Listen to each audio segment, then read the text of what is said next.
What up? What up? What up, everybody? It's your boy DFS Up North, and we are here with another 10 under 10 podcast brought to you by your boys at DFS Army, talking about my 10 favorite GPP plays on Draftkings and Fanduel. Here we go.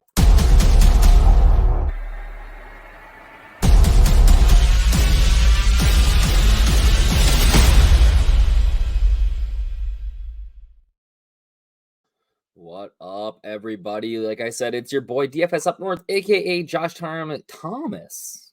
What was I saying there? Brought to you by DFS Army, where you can find all of my content for NFL and things like PGA. We are still kicking PGA. Don't forget it, peoples. We are in Japan right now for PGA and the Zozo Championship. But we're talking 10 under 10 today. Again, this is my weekly video where I talk about my 10 favorite GPP plays, all under 10% ownership on DraftKings and FanDuel. We get 5 from each site. And before we get into it here, we need to go.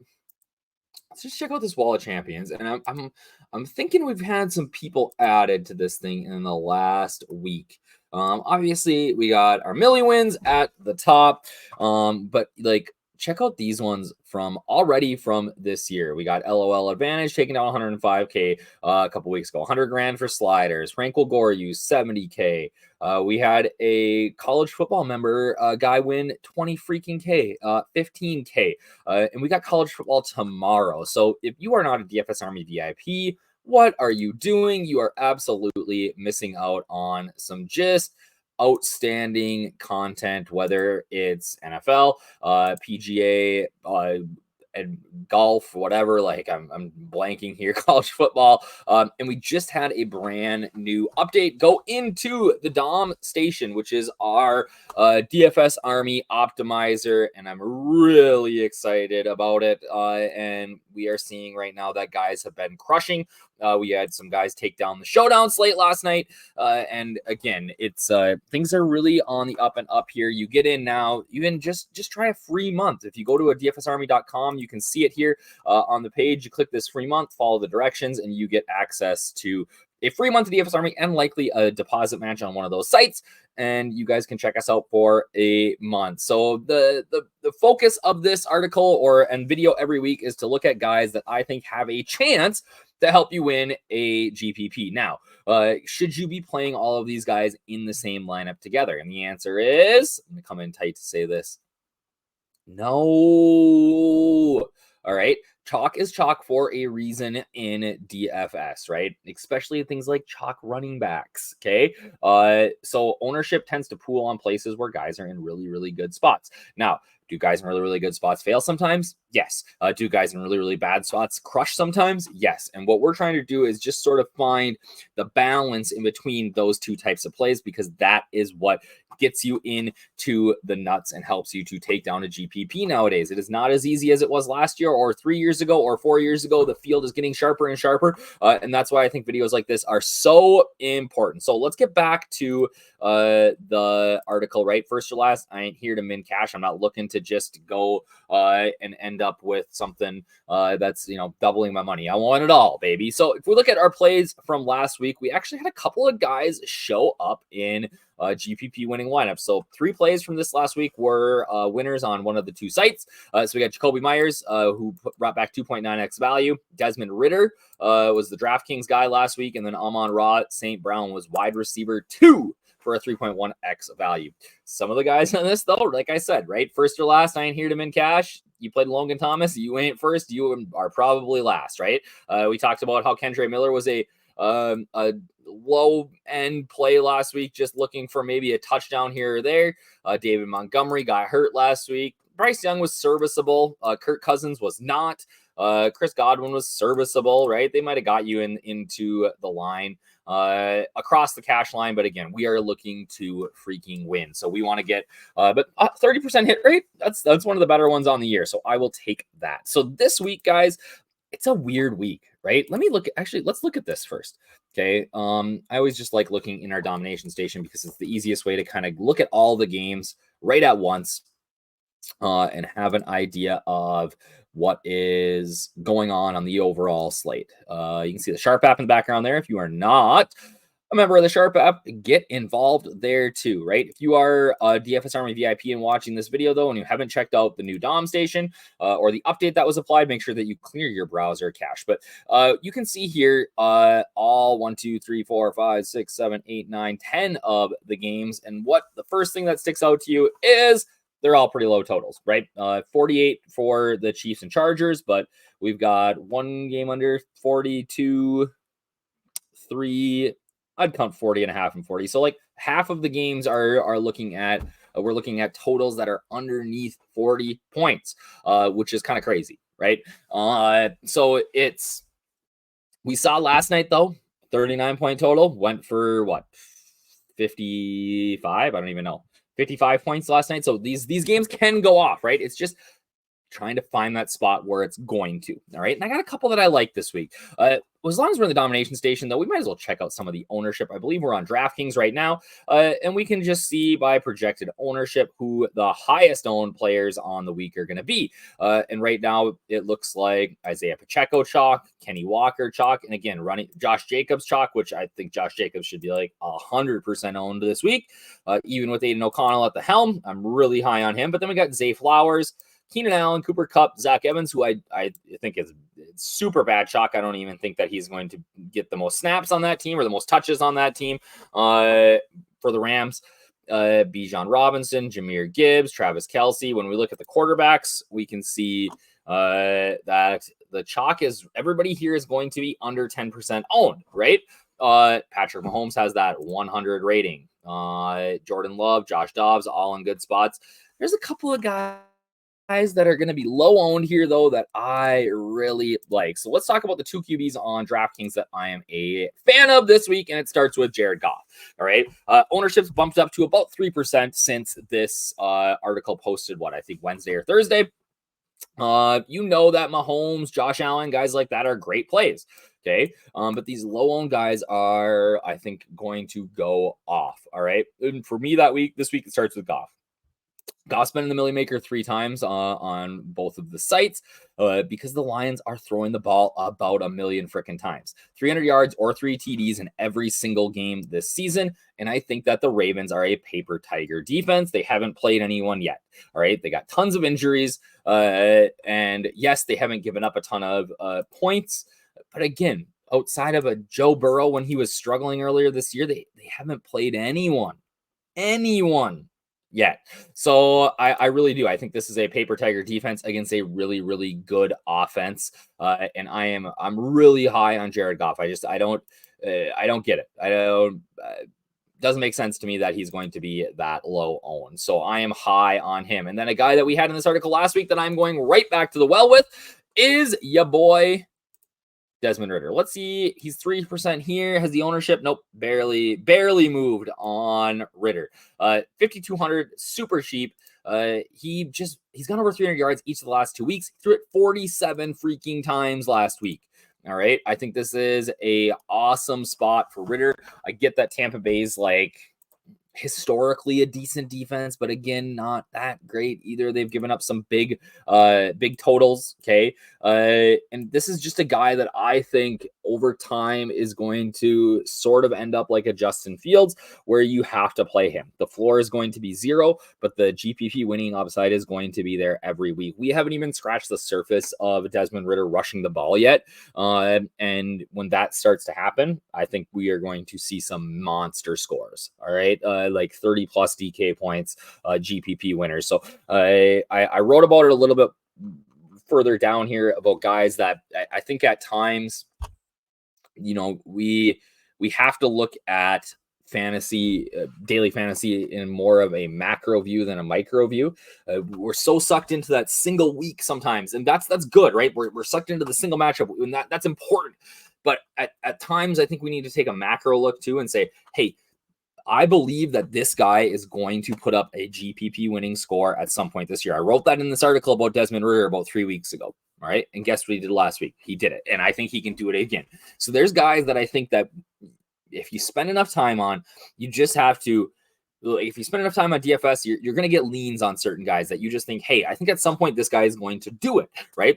Desmond Ritter, guy coming up. I think Jameson Williams is going to have a GPP winning score at some point here.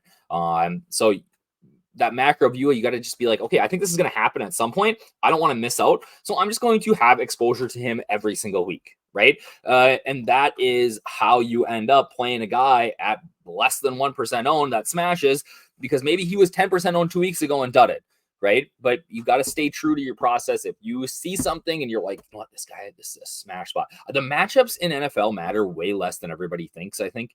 At least that's my perspective. I get that, like, low total games, whatever, but we saw it on Thursday that low total games go over. So we spend too much time thinking about who's in a good matchup, who's in a bad matchup, and we need to spend more time just thinking about who's a good player that, given the volume of work that they're getting, can potentially win you a GPP at some point. It might not be this week, but NFL is 17 weeks long now, or 18 weeks, right? And ideally, I think we have this in our head that we need to win every week. Like, you should have ideally, you're going to have like maybe four spike weeks a year, right? Where everything's going to click, you're going to get it. And like, that means that 14 weeks a year are probably going to be losing weeks. So, and a lot people don't get those 4 spike weeks when they're continually like trying to change the things that they do over and over and over again. So that's I'm gonna get off my high horse here, and but yeah, that's why I'm going right back to the well with Desmond Ritter this week, and I will every week for the rest of the season. Another guy that I really like is Jaleel McLaughlin. I just think that Jaleel McLaughlin is the best running back in that backfield. Samaje Perine's out. He's going to get more touches. The Packers cannot stop anyone. I am really high on Jaleel McLaughlin, but again, chalk is chalk for a reason. Like, if you are playing Jaleel McLaughlin in a lineup, you got to be ready to take that 0, right? I don't think his ceiling's like super high, but at the price that he brings, if he can get you 12 or 13 Draftkings points, scores a touchdown, gets 30 yards, 40, 50, 60 yards, that price allows you to get up to somebody else. And then obviously that person has to contribute as well. But I like that sort of combination, at least in my builds this week. I need a little bit of salary savings. So another guy that gives you that salary savings in a fantastic spot is Rondale Moore, 4.35% owned, 3,500 on DraftKings. He's really finding a role. He's gaining Josh Dobbs' trust. He had 7 targets last week, and he's getting carries, right? This backfield is a mess. They are dealing with all sorts of injuries. And Rondale Moore operating onto the slot, getting carries. He's gone for 50 yards twice this year, guys. Rushing, right? So I think he can 4x this price easy. I love how cheap he is. I love the ownership. And that leads me into another cheapie who I'm really high on, even with Aiden O'Connell under center, starting for the Raiders this week, and that is Michael Mayer. Partially because the Bears are one of the worst teams in the NFL. And the price, right? 75 yards last week. Okay, with Brian Hoyer. I get that Aiden O'Connell is likely to start here. I'm a little less interested because of that, but this 2,700 is insane. If we go back to the nomination station and just look at the tight ends this week, there's no one. Like, there's not a tight end that I'm like, oh shit, you have to play this guy, right? Kelsey against the Chargers at $8,000. Do you have to play him? No. Right? I think you could get on board. I get on board with a Mark Andrews. Like, cash, you just play Mark Andrews. Okay. But if you're looking for the salary savings, Laporta, I like. But like, as we're going down here, is Logan Thomas that much more likely to outscore somebody like Mayer? No. Right? Fant? No. Like, none of these guys, like, for the price, like fantasy points per dollar, he's got to be up there for me. Like, I get the projections don't love him because they're probably giving some love to guys like Austin Hooper, but no, I am all freaking in on Michael Mayer this week. I think that the Notre Dame kid is going to crush at some point here and really have a monster day. And why not against the Bears? I actually like going Mayer and Josh Jacobs in the same lineup. And that will probably be in my standard build this week, or my single entry build this week, because I love that spot. As we go over to FanDuel, right? The chalk over on FanDuel looks pretty similar. Jacobs, Cup, Checo, Diggs, even Diggs at 9,000. I was finding him when I was building this morning. I can pretty easily fit Stephon Diggs in my lineup. So over here, the guy that I'm really high on is only 3.61% owned because he has got just a prime matchup against the Seahawks. Oh, Baker Mayfield's our best fantasy points per dollar player right now. And that is Josh Dobbs. Josh Dobbs has been really good. All right. I think he has a potential to get over 300 yards. He runs the ball a ton. He's got over 400 yards in 3 of his last 5 games. And he's going up against the Seahawks. They suck. I said that above, right? Cunningham is good. He's going to be a stud here for a long time, but the rest of this defense is not that good. So I'm just going to make it a habit to play QBs against the Seahawks, right? That's maybe my macro point of view. This offense can get it done. I'm pretty high here. The next one is like, guys, I felt like I really shouldn't have probably even put a running back in here, but just play the chalk this week. If you want to get off the chalk, though, and you're looking for a spot, kind of don't hate Najee Harris on FanDuel. All right.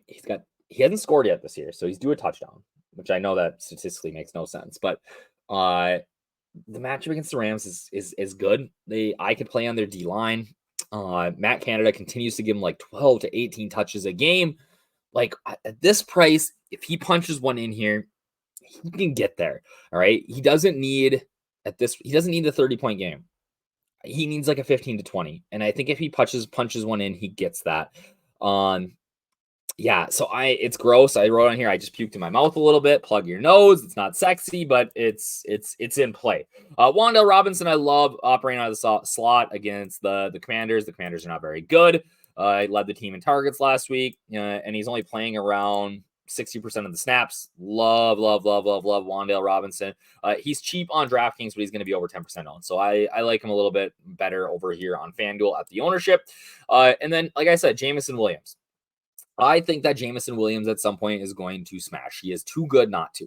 All right. He's slowly getting back into it. He didn't play a little bit more last week. He actually played a little bit less. But he caught a touchdown. Goff looked his way on a deep ball where he kind of came back to it and caught it. He's a deep target. He's a red zone target.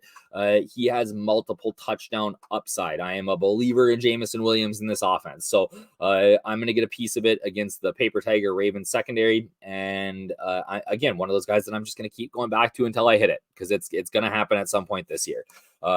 So I'm pretty high on Williams this week. And then finally, another guy that I'm super high on here is Jackson Smith-Njigba. He is viable on both sites. He's saw his deepest ADOT last week. He played the most amount of snaps, ran the most amount of routes. Like, he is starting to figure it out. Pete Carroll talked about it in his press conference this week, that this guy's starting to come into his own here. With DK Metcalf dealing with a little bit of a rib injury, I think that JSN can have a huge game here. 4,900 on FanDuel is way too cheap. He's too cheap on DraftKings as well. I'm really, really high on JSN going forward. And again, like, the matchup is good. The Cardinals are not a good defense, right? And maybe it's a little correlated leverage off of the Kenneth Walker chalk, and because Walker at his price, especially on FanDuel, probably needs to score twice. So if JSN is having a good game, Walker probably isn't. So a little correlated leverage for y'all there. Finally, my GPP winning defense this week is the Giants. Like, the awful NFL schedule, we've got to watch the Giants a couple of times now in primetime, and the games have been terrible, but we've been able to watch this defense, and Wink Martindale is like starting to put his stamp on this defense. They're having some exotic blitzes. They're bringing in the DBs on the blitz, and like, Sam Howell is going to get eaten up in this game by this defense. Like, they can put up 20 points. They can put up 20 points. Kayvon Thibodeau has been better. I just think that this is a really, really good spot for the Giants in a low total game. They're dogs, but I think that this will be competitive. I actually like the Giants to win this game, weirdly enough, even with likely Tyrod Taylor starting. I think that they have a pretty good shot here. So that is your 10 under 10 for this week. Let me know in the comments who you guys think is your favorite play that's going to be under 10%. It doesn't have to be one of mine. Let me know who you got. I always like to see who people are on for the week because I am not the smartest guy in the room. I am well aware of that. These are just my favorite plays. Hopefully get you thinking a little bit differently about the slate and maybe help you take down a GPP. So again, use that code UpNorth if you're not a DFS Army VIP, and come join us. Hit me up in the Discord when you do, and we'll chop it up. All right, guys, have a fantastic week 7. I'm looking forward to it. Cheers.